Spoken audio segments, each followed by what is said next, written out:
महोदय, तपासून मी त्याचं उत्तर देईन. मला ह्याच्यातलं काही आता माहित नाही. एकदम अचानक आता वित्त विभागाने सांगावं असं नसतं. एक मिनिट जरी असलं तरी असं चालत नाही.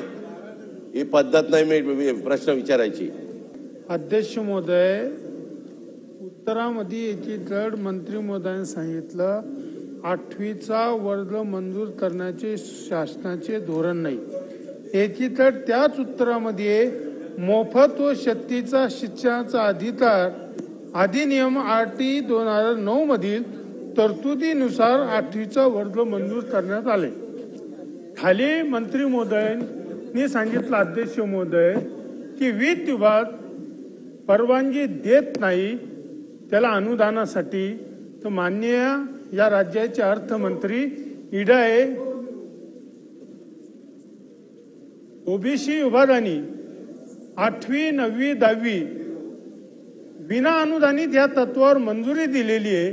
तर आमचं असं मत आहे अध्यक्ष महोदय की अर्थमंत्री महोदयाला विनंती आमची की तुम्ही 8वी 9वी आणि 10वीच्या वर्गाला अनुदानित म्हणून किती दिवसात मंजुरी देण्यात येईल हे प्रश्नाचं उत्तर, कारण की यांनी अगोदरच मंजुरी दिलेली आहे.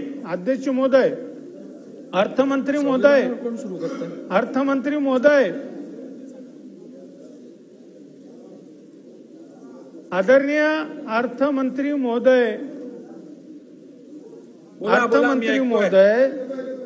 RT 2009 मधील तरतुदीनुसार इयत्ता 8वीच्या वर्गाला अनुदानित म्हणून मंजुरी का देत नाही वित्त विभाग आपलं ह्या प्रश्नाचं उत्तर आदरणीय अर्थमंत्री महोदयांनी द्यावा अशी विनंती आमची.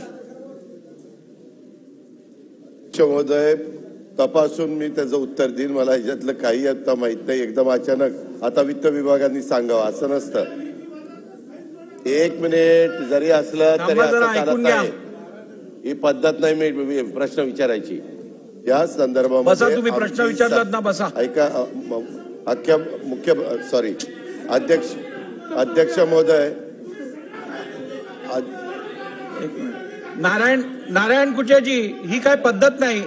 एक उपमुख्यमंत्री महोदय थांबा, तुमचं झालं, बोलून घ्या. तुमचं झालं. 4 वेळेस पत्र दिले.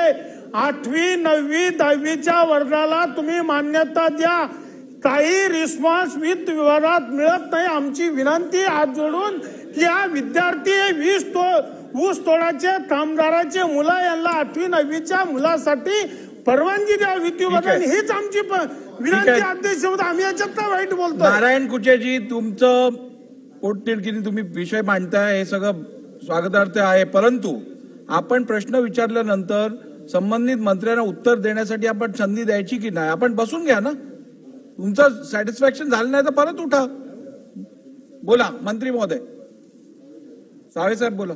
अध्यक्ष महोदय, सन्माननीय सदस्य नारायण कुचे साहेबांनी विचारलेल्या प्रश्नावर मी उत्तर हे देऊ शकतो की आपण काही लोकांना त्या काही 2020 मध्ये अनेक लोकांना आपण त्यावेळेस 61 आश्रमशाळांना आपण परवानगी दिली होती आणि त्यावेळेस त्यापासून त्या शाळांचा, पण नंतर वित्त विभागाने, आणि कारण की यांना ज्यावेळेस पहिल्यांदा परवानगी दिली त्यावेळेस 1ली ते 7वी ही कंडिशन टाकूनच दिली होती.